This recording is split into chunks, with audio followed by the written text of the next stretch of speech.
안녕하세요. 김건우 목사입니다. 7월 20일 수요일 아침입니다. 오늘 함께 묵상할 본문은 히브리서 9장과 10장 그리고 11장의 일부인데요.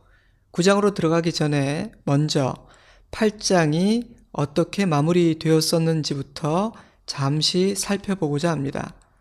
8장 7절 그리고 마지막 절인 13절 말씀을 읽어드립니다. 저 첫 언약이 무흠하였더라면 둘째 것을 요구할 일이 없었으려니와 새 언약이라 말씀하셨음에 첫 것은 낡아지게 하신 것이니 낡아지고 쇠하는 것은 없어져 가는 것이니라. 히브리서는 새 언약을 주셨다는 사실 자체가 첫 언약이 낡지 않고 쇠하지 않는 영원한 언약이 아님을 말하고 있다고 주장합니다. 물론 하나님께서 모세에게 잘못되었다거나 결함투성이의 규례들과 예배 방식을 가르쳐 주셨다는 의미는 아닙니다.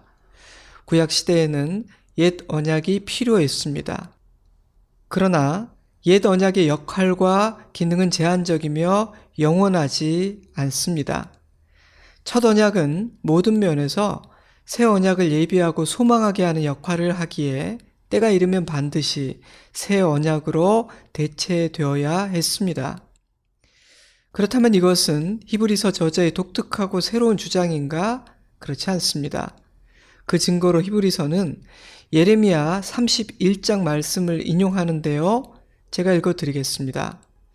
보라, 날이 이르리니 내가 이스라엘 집과 유다 집에 새 언약을 맺으리라. 이 언약은 내가 그들의 조상들의 손을 잡고 애굽 땅에서 인도하여 내던 날에 맺은 것과 같이 아니할 것은 그들이 내 언약을 깨뜨렸음이라. 그러나 그날 후에 내가 이스라엘 집과 맺을 언약은 이러하니 곧 내가 나의 법을 그들의 마음에 기록하여 나는 그들의 하나님이 되고 그들은 내 백성이 될 것이라. 하나님은 자신과 맺은 첫 언약을 깨뜨려버린 이스라엘을 버리지 않으셨습니다. 오히려 그들과 새 언약을 맺으실 것이며 그들의 죄를 기억하지 않으실 뿐 아니라 영원히 그들의 하나님이 되겠다고 약속하십니다. 그러한 새 언약의 성립은 이제 옛 언약은 시효를 다했으며 새 언약은 옛 언약과는 비교할 수 없는 탁월한 언약임을 의미하고 있습니다. 그런데 그 새 언약의 출발점이자 기초가 예수 그리스도라는 사실이 중요합니다. 새 언약의 중심에 계신 분, 더 좋은 언약의 중보자, 우리의 대제사장, 그분이 바로 예수 그리스도시라는 것이 히브리서의 핵심입니다. 첫 언약과 새 언약이란 주제는 9장에서도 계속되는데요. 9장 1절에서 10절을 통해 히브리서는 옛 언약 아래에서 하나님께로 나아가는 일이 얼마나 어렵고 제한적이었는지를 설명합니다. 지성소로 들어가는 일은 오직 대제사장 한 사람에게만 허용되었으며 대제사장조차도 1년에 단 하루 대속죄일에만 들어갈 수 있었고 자신을 위한 속죄 제사를 드린 후에야 비로소 들어갈 수 있었습니다. 뿐만 아니라 성막이나 예루살렘 성전에서 드려진 동물 제물에는 인간의 죄를 깨끗하게 하는 능력이 없었다고 히브리서는 밝히고 있습니다. 물론 그 모두가 하나님의 사랑이며 은혜였습니다. 성막과 성소, 그곳의 기물들, 대제사장이 집례하는 모든 제사와 의식들, 그 모두가 하나님이 어떤 분이시며 그 하나님과 함께 할 수 있는 길이 무엇인지를 보여주는 장치였으며 주님의 약속을 기억하게 하고 믿음으로 기다릴 수 있도록 돕는 하나님의 배려였습니다. 그러나 땅에 속한 성소와 제사 제도는 하나님께서 새 언약을 세우실 때까지만 효력이 있는 임시적인 제도였습니다. 히브리서는 땅의 성전에서 드리는 제사와 예법은 육체의 예법일 뿐이며 예수님이 오셔서 새 언약을 세우시는 그날까지만 유효한 것이라고 단언합니다. 하나님은 옛 언약의 한계를 통해 새 언약의 탁월성을 감사하며 더 풍성히 누리기를 원하셨습니다.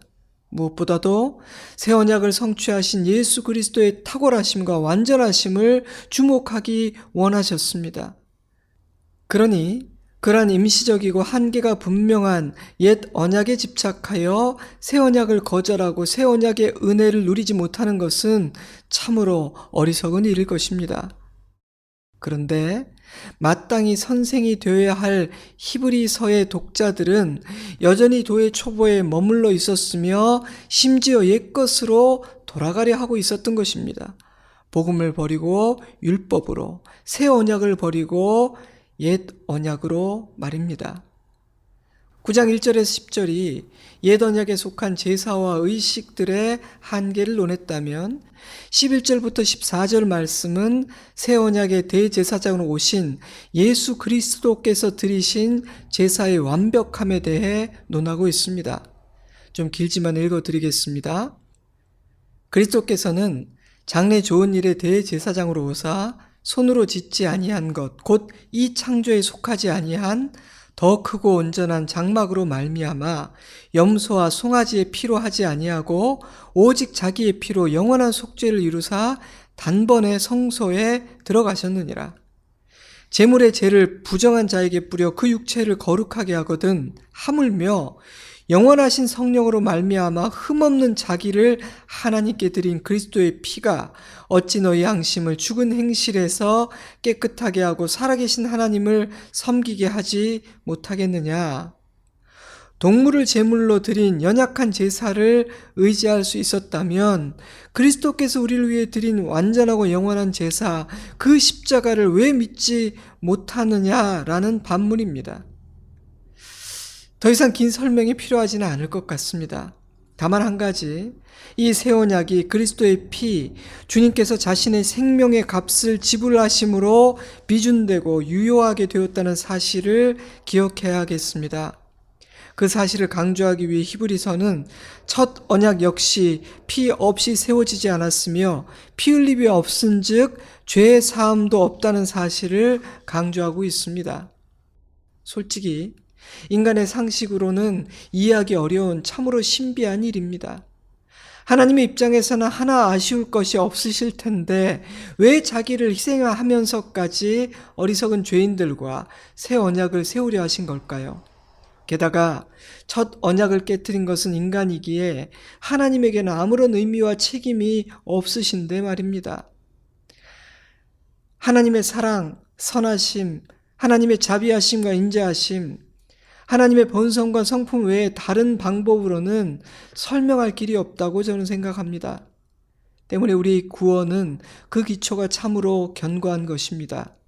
우리의 구원은 연약한 인간의 본성이나 의지나 선행에 달려있는 것이 아니라 하나님의 선하심과 죄인들을 향한 사랑, 좋으신 아버지의 신실하심과 강력한 의지 위에 세워져 있기 때문입니다. 사도 바울은 그 사실을 이렇게 표현했다고 저는 생각합니다. 우리가 아직 죄인 되었을 때 그리스도께서 우리를 위하여 죽으심으로 하나님께서 우리에 대한 자기의 사랑을 확증하셨느니라.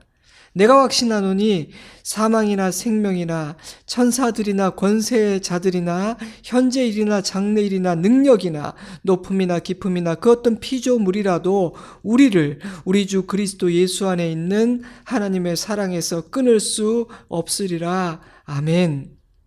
히브리서는 첫 언약의 기초인 율법은 장차 올 좋은 일의 그림자일 뿐이며 참 형상이 아니라고 말합니다. 때문에 제사장은 매일 서서 자주 제사를 드렸지만 죄를 없게 할 수는 없었습니다. 그러나 예수님은 단번에 자기를 제물로 드리심으로 영원한 제사를 드리셨습니다. 완성하셨습니다. 이것은 너무나 중요한 주제이기 때문에 히브리서는 이 주제를 다양한 관점에서 자세히 그리고 매우 길게 설명하고 있는데요. 10장 15절에서 18절을 통해 이런 결론을 내립니다. 또한 성령이 우리에게 증언하시되 내 법을 그들의 마음에 두고 그들의 생각에 기록하리라 하신 후에 또 그들의 죄와 그들의 불법을 내가 다시 기억하지 아니하리라 하셨으니 이것들을 사하셨은즉 다시 죄를 위하여 제사 드릴 것이 없느니라. 예수님이 모든 것을 완성하셨습니다. 그러니 인간이 덧붙일 일은 없습니다. 또한 예수님은 새 언약의 중보자, 대제사장이 되어 주셨습니다. 그러니 이제 그리스도를 통해 그 은혜를 믿고 누리기만 하면 되는 것입니다. 때문에 10장 19절부터는 실제적인 권면, 실천적인 권면들이 주어집니다. 지금까지 길게 설명한 바 그 이론적인 신학적인 토대 위에서 너희는 새 언약의 백성이 아닌가? 너에게는 예수 그리스도라는 탁월한 대제사장이 계시지 않는가? 그러니 이제 이렇게 하라, 이렇게 살라, 이 은혜를 이렇게 누리라, 이런 권면들이 주어지고 있는 것입니다. 지금까지 다룬 말씀들의 적용이며 행동 지침이 담긴 아주 중요한 단락입니다. 10장 19절에서 39절 말씀인데요. 큐티를 하면서 이미 묵상하셨겠지만 다시 펴서 한 절 한 절 읽어보시면 좋을 것 같습니다. 저는 간단하게 요약만 해드리려고 해요. 히브리서는 그러므로 형제들아, therefore brothers and sisters라고 독자들을 부른 다음 하나님께 나아가자, 담대히 나아가자 라고 외칩니다. 19절에서 22절 말씀이에요. 그러므로 형제들아, 우리가 예수의 피를 힘입어 성소에 들어갈 담력을 얻었나니, 이어지는 20절은 신학적으로 굉장히 중요한 말씀입니다. 그 길은 우리를 위하여 휘장 가운데로 열어놓으신 새로운 살 길이요, 휘장은 곧 그의 육체니라.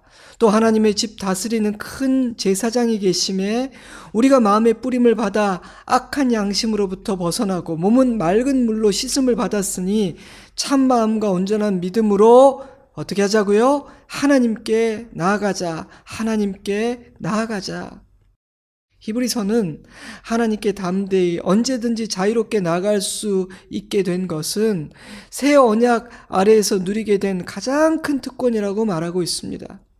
히브리서가 지금까지 거듭 강조한 바와 같이 첫 언약 아래에서는 대제사장조차도 하나님 앞에 자유롭게 함부로 담대히 나아갈 수는 없었으니까요. 그래서 4장에서도 우리에게는 예수 그리스도라는 큰 대제사장이 계시니 때를 따라 돕는 은혜를 입기 위하여 은혜의 보좌 앞으로 담대히 나아가자라고 외쳤던 것입니다. 이것이 히브리서가 생각하는 새 언약의 백성들이 누리게 된 가장 큰 은혜요 특권이었으니까요. 사랑하는 성도 여러분, 언제든지 자유롭게 담대히 아버지께로 나아갈 수 있는 것, 그것은 예수 그리스도께서 자신의 피로 휘장을 찢고 열어주신 덕분에 누릴 수 있게 된 특권입니다. 그 특권을, 그 은혜를 귀하게 여기고 누리는 우리이기를 바랍니다. 또한 이렇게 권면합니다. 23절부터 25절까지입니다. 또 약속하신 이는 미쁘시니 우리가 믿는 도리의 소망을 움직이지 말며 굳게 잡고 서로 돌아보아 사랑과 선행을 격려하며 모이기를 패하는 어떤 사람들의 습관과 같이 하지 말고 오직 권하여 그날이 가까움을 볼수록 더욱 그리하자. 이 약속을 주신 우리 주님이 얼마나 신실하신 분이신지를 알고 믿고 깨달아 결코 흔들리지 말아라. 소망을 굳게 잡으라. 서로를 돌아보라. 그리고 사랑과 선행을 격려하라. 열심히 모이라. 모이기를 게을리하지 말라. 예수 그리스도께서 다시 오실 날이 가까이 다가올수록 더욱더 모이기에 힘써야 한다. 여러분, 이 마지막 때에 힘써야 할 일들은 이런 것들입니다. 이해가 안 되는 어려운 말이 하나도 없어요. 여러분, 이런 일에 힘쓰고 있습니까? 이어지는 10장 26절에서 31절에서는 그리스도의 희생으로 말미암아 깨끗하게 된 사람, 새 언약의 은혜를 입은 자들은 다시 죄에 빠져서는 안 된다는 사실을 엄중히 경고하고 있습니다. 모세의 율법에서도 고의로 죄를 범하는 일은 심각한 범죄였다면 그리스도의 희생을 모욕하는 것은 얼마나 심각한 일인지를 생각해 보라는 것입니다. 진리를 아는 지식을 받은 후에 고의적으로 죄를 범한 자를 기다리는 것은 무서운 심판이며 맹렬한 불이라고 경고합니다. 그런 다음 히브리서는 담대하라, 그리고 인내하라고 권면합니다. 10장 35절 36절이에요. 그러므로 너희 담대함을 버리지 말라. 이것이 큰 상을 얻게 하느니라. 너희에게 인내가 필요함은 너희가 하나님의 뜻을 행한 후에 약속하신 것을 받기 위함이라. 히브리서에서는 인내가 매우 강조되는데요. 이 단락에서는 우리가 인내할 수 있는 두 가지 이유, 두 가지 동기가 제시되고 있습니다.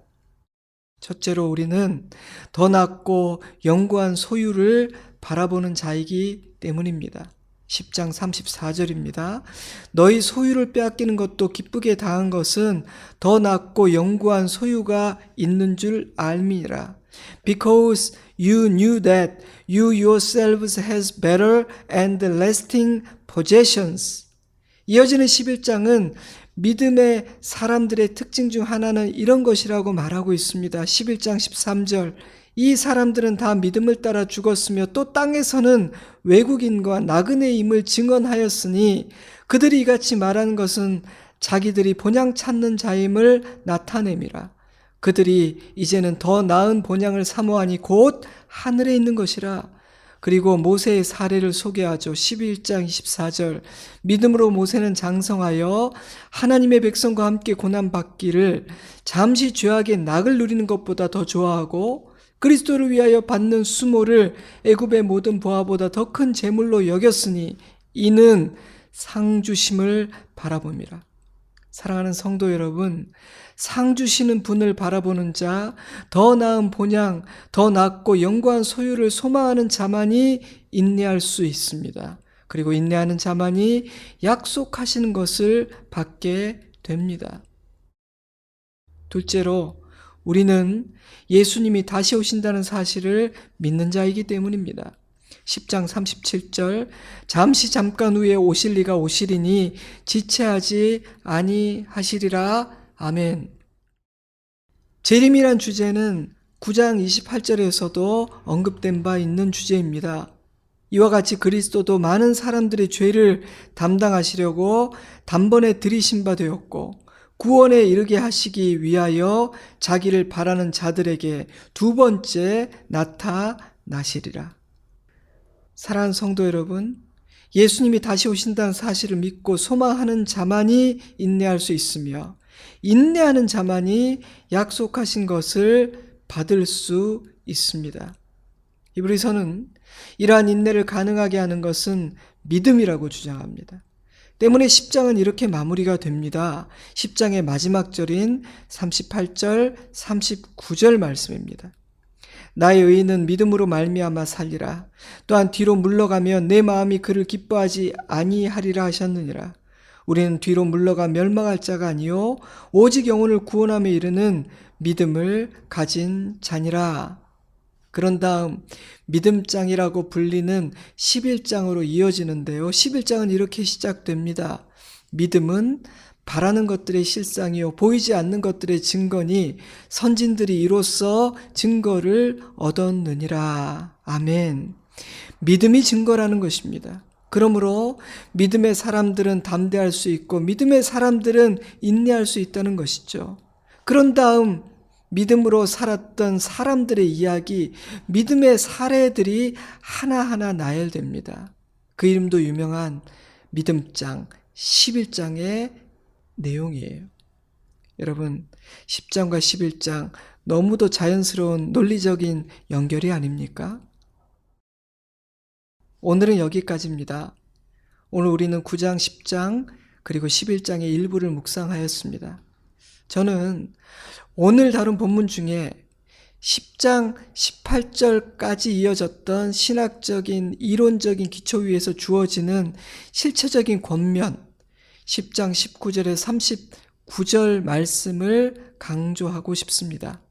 시간을 내어 다시 한번 한 절 한 절을 읽어보시고 중요한 문장들을 주르르 긋고 마음에 새기고 암송해 보시기를 제안합니다. 이해하기 어려운 말씀들이 아닙니다. 읽으면 쉽게 이해가 됩니다. 우리는 하늘의 것을 바라보는 사람들이며 재림을 기다리는 사람들입니다. 그러므로 기다리는 우리에게는 인내가 필요합니다. 그리고 그 인내는 믿음으로만 가능합니다. 우리는 믿음으로 사는 사람들입니다. 예수님은 자신의 피로 우리가 하나님 앞으로 나아갈 수 있는 길을 활짝 열어주셨습니다. 때를 따라 돕는 은혜를 누리며 사는 자 될 수 있도록 대제사장이 되어 주셨습니다. 그 은혜와 특권을 날마다 누리며 사는 우리이기를 주님의 이름으로 축복합니다. 나의 의인은 믿음으로 말미암아 살리라. 잠시 잠깐 오면 오실 이가 오시리니 지체하지 아니하시리라. 아멘. 이제 잠시 기도하는 시간을 갖도록 하겠습니다. 이 아침에 주시는 기도 제목 가지고 기도하시고요. 특별히 이번 한 주간 정말 때를 따라 돕는 주님의 은혜가 필요한, 주님의 도움이 필요한 여러분 개인과 가정의 기도 제목들을 가지고 구체적으로 기도하는 시간을 가지시기 바랍니다. 오늘 드리는 이 기도를 들으시는 주님께서 반드시 응답하여 주실 것입니다. 아멘. 할렐루야. 저는 주일에 뵙도록 하겠습니다. 사랑합니다. 축복합니다. 강건하십시오. 평안하십시오. 샬롬.